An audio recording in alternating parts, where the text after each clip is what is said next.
We're here to talk about the future of robos and robo-advising. But before we get into it, let's talk a little bit about the recent past, which has mostly looked pretty bright with the benefit of Connor and Marina's team at Bloomberg Graphics. I can show you guys a few charts to demonstrate that. First up, we can see that contrary to popular belief, millennials didn't really kill investing along with home ownership, marriage, divorce, and TGI Fridays. They just needed a minute. The future in general, regardless of how many assets you have to invest, is looking pretty good. And more broadly than that, the personal savings rate for all age ranges seems to be ticking up long term, at least. It's been a little more volatile in the last couple of years, but nonetheless, long term up. And finally, the market for digital advice generally has really soared in the last couple of years and seems to be on a pretty broad upward tick for the foreseeable future. So with that all out of the way, this is going to sound like a pretty weird question, but are robos okay? Because I'm sure you've been hearing a lot the last week or so, and not for the first time. We're suddenly looking at a lot more volatility than maybe we've been used to in the recent past, and should people be worried about what the results of a set and forget investment account looks like in this environment? Well, we started almost 7 years ago, and since then there, I think, have been 4 or 5 market corrections. And every time there's a market correction, there's a pundit that says, well, that's the end of the robos, because clearly their clients aren't going to be able to stay with a set and forget it approach. There's no one to talk them off the ledge. I once met an interesting reporter from Index Universe who had a different point of view. He said, you don't talk them onto the ledge, so you don't have to talk them off of the ledge. And so what we find is that even in periods of high volatility, we get very little change in our withdrawals. Our withdrawals are not at all correlated with market performance. So before we talk a little bit about what's coming down the pike from you guys, can you talk a little bit about your view of the general robo-advice market right now? Who else you're impressed by? What you see competitors doing that you maybe wouldn't do? And Sure. What's next for them, you think? Well, the biggest trend in robo-advice is a shift toward focusing on an older clientele, on baby boomers, because baby boomers control the vast majority of the wealth in the United States. So I think everyone is skating to where the puck is, which is the $16 trillion that are delegated by baby boomers to investment advisors or financial advisors. We believe that we're the only ones skating to where the puck will be, which is to focus on the millennials, where all the growth will come from, because millennials are the largest generation in our nation's history. But today, they have a very small percentage of the wealth. The baby boomers want to talk to someone. I'm a baby boomer. I turned 60 next month, and people my age have been conditioned to want to talk to someone. Millennials are the exact opposite. They hate talking to people. As a matter of fact, our clients literally tell us, we pay you not to talk to us.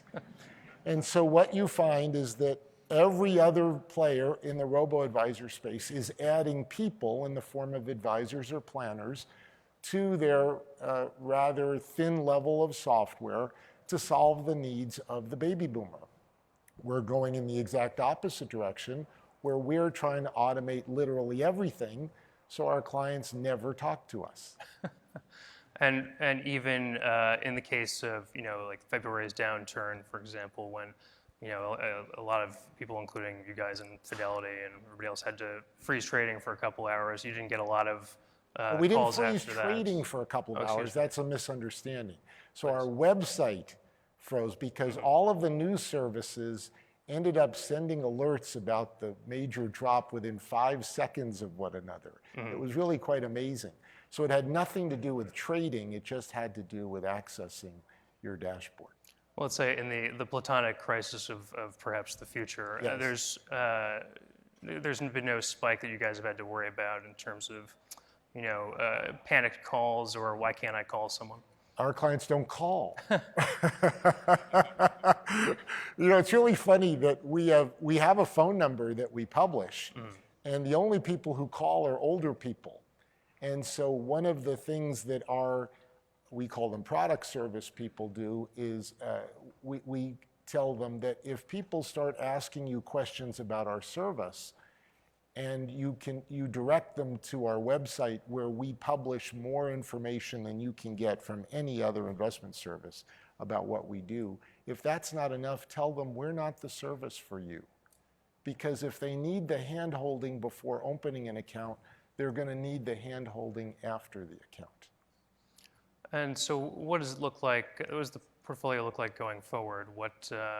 How do you see yourself expanding lines of business? Because Sure. I understand that, whereas a Betterment, for example, would look purely at assets under management for revenue, you guys are moving in different directions. Well, we started supplying investment management services. And over time, we've added more and more sophisticated capabilities, all of which are time-tested and peer-reviewed. None of our algorithms are proprietary. All we do is take things that have been working for many years and implement them in software so that they can scale, because computers are better at rules-based systems than people are. So today, I think we have the most tax-efficient passive way to invest on the market. A year and a half ago, we introduced automated planning. So we were the first and still are the only people to do planning exclusively through software, where everyone else has added traditional financial planners. So what we do is we combine first-party data, information from people's financial accounts, with third-party data in our Path advice engine to deliver retirement planning, home savings planning, college savings planning, and even time off to travel planning, which is something that's very important for our millennial customer base. So we're building the planning capabilities that are particular to their needs, not the needs of the traditional planning client, who's someone that's close to retirement.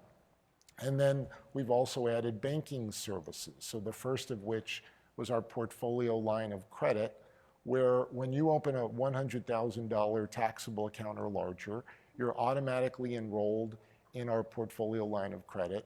So at any point in time, you can borrow up to 30% of your account value at 2/3 of the rate of a home equity line of credit, just by pushing one button, and you get the cash the next day.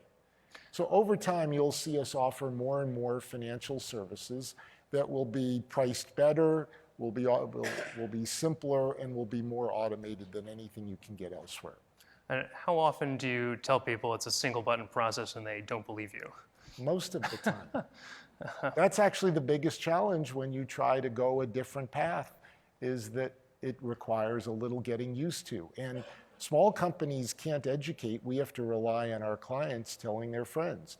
Another unique thing about us is we don't do advertising because it's not economic. Now, we charge a quarter of the fee of the industry average. So if they have access to the same websites we do to advertise, how could it possibly be economic for us to advertise? Right, but as you say, it's a much more crowded field than it was even a few years ago. And with a lot of options out there, what's the advantage that robos have over say Fidelity funds that you can get for free now? Well, you have to know what to do with them. So the world is divided into two types. There are do-it-yourselfers and there are delegators. Historically, about 75% of US individual investors are delegators, and a quarter are do-it-yourselfers. Now, do-it-yourselfers, I think, are do-it-yourselfers because either they love doing it or they don't believe any fee is justified. Mm-hmm. Delegators are the exact opposite. They don't want to be bothered with it, so they want to delegate it off to someone else. So we focus on people who are under 40, who have less than $1 million and want to delegate. Now, why those numbers?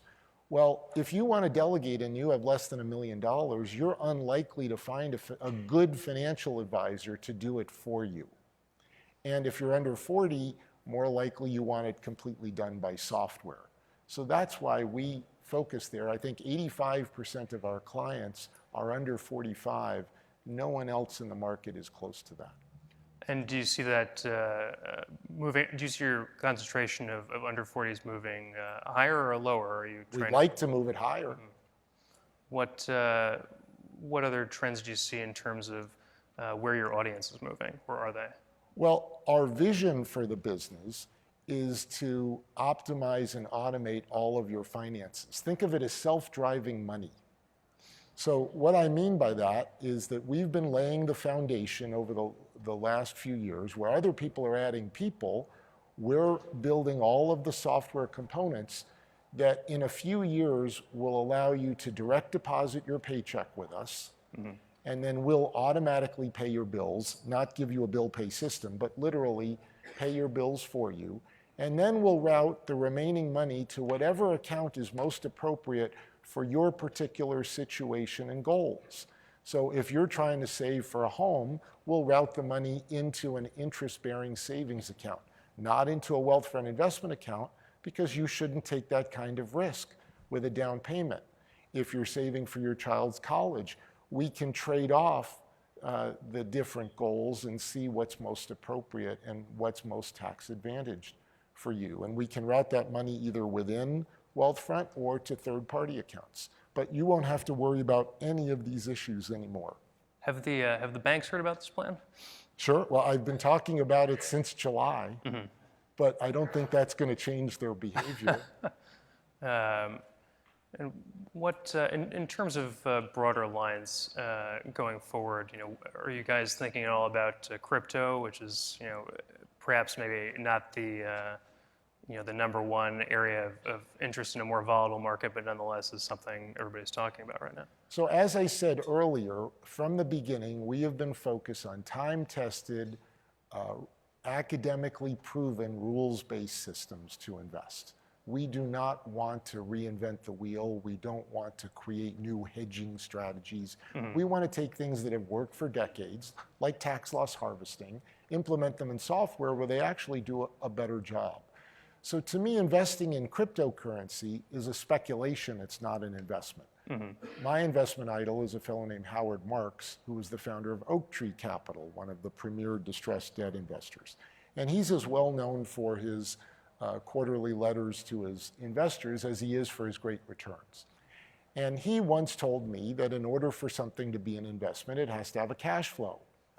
Because you can't evaluate something unless it has a cash flow. Why does gold have value? It's a shiny metal. It's only because of emotional reasons, not logical reasons.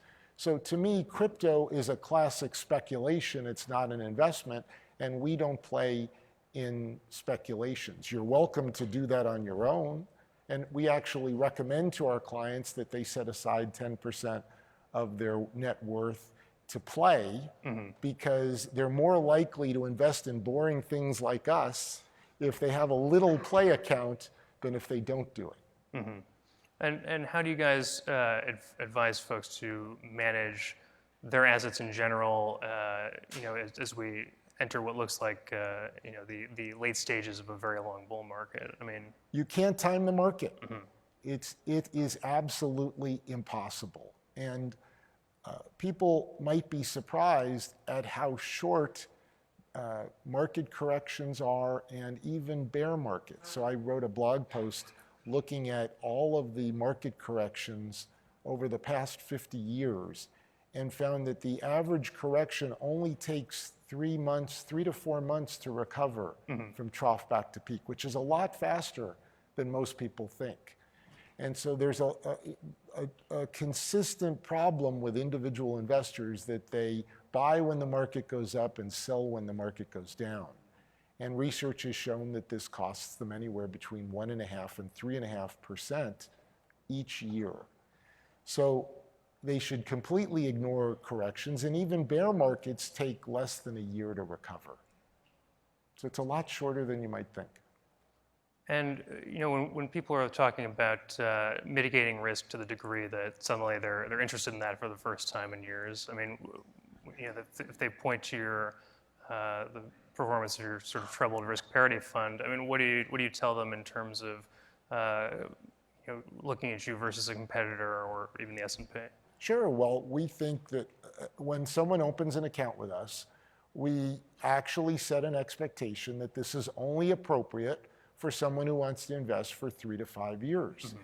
And any one of our asset classes can have a bad period. You know, emerging markets a couple of years ago had a disastrous year. The next year, it's one of the top performers. It's every year we publish a chart that ranks the performance of all the asset classes. And if we assign a color to each asset classes, it looks like a checkerboard. It's all over the place. So what doesn't perform well today is likely to perform well tomorrow. They all are, almost all are mean reverting. And what kinds of research are you looking at? Are you looking to publish more results in the future? Or are there more things you can break out for people that you think will give them more of an advantage over other clients? I'd like to think that no one has published is more transparent about all of their features than we are. We publish our historical returns. No one else does that. We publish the results on our tax loss harvesting. No one does that. We write white papers for all of our products. We start with back tests because that's all you can do. But as soon as we have a year's worth of actual results, we publish the actual results so that you can actually make an informed decision about what we do. I think it says something that no one else publishes those numbers. Have you guys considered a stable fund or some other measure of hedging for people who are perhaps concerned about, you know, what the next few years look like? Unfortunately, there's no academic research that shows that that's efficacious. So we don't want to play into the emotions of people, which I think is what the financial industry does. We only want to do what's in their best interest. And it's very clear that hedging isn't worth the cost. So we don't do that in our clients' portfolios. If they want to do that separately, they're welcome to do that separately, but I would caution them against that. What are you using your own 10% money, play money for? Well, because I was a venture capitalist for 25 years, I've developed relationships with a lot of people in that industry, and many of them come to me for advice about their businesses and are kind enough to allow me to invest in their funds. But I don't do angel investing because I think that that kind of high-risk investing should be done by a group of people. So I invest in a number of funds that way. And last area maybe that we should get into before we've got to go, but you know, if software really is eating the financial world, as you say, or you know, you think that's where things are moving. It's one of the last areas where software has not eaten the world. You know, if you think about it, education, healthcare, and finance are the three last holdouts for software to not have eaten the world. Businesses with 50% margins. And there aren't very many industries left with 50% operating margins. But if you think, you know, this is where the trend is going, or at least this is how you guys can differentiate yourselves from the pack of more advisor-heavy institutions. I mean, what does ultimately a world built on robo-advising look like? I mean, if you know, you extend your model out to N in 20 years, what kind of services are you offering people? Well, first and foremost, it leads to more wealth in people's hands. Because the fees that people are paying are not getting them more returns. So everyone's going to get the market rate of return, so the lower fee that you pay and the lower taxes that you pay is more money that goes into your pockets, number one. Number two, we just published the results from an analysis that we did on people who use our Path advice engine and the rate at which they save versus the rate at which people who do not use our Path advice engine. And we're really proud to have shown that people who use our automated planning service save 5% more of their income than those who do not. So we raised the savings rate for our average client from 18.6 to 23.7% of their income. That's enormous. If we could get everyone to save 5% more of their income, then imagine what that means for their lifestyle, for their ability to afford a house, their ability to afford college for their kids, their ability to have a nice life, and their ability to retire. So we think that we can make an enormous difference in people's lives through our planning capabilities. And so you combine reducing fees, reducing taxes, and improving savings. Boy, why would someone not want to do that? And I guess why would they want to pick up the phone? Well, if you're older, you will. You know, Tim Buckley, the new CEO of Vanguard, has basically decided to bet his career and make his legacy advice. And he wants to lower the cost of advice. But he's serving people 10 years plus or minus from retirement, and they want to talk to someone. And I think Vanguard's personal advisor service is a superb service for 30 basis points for older people.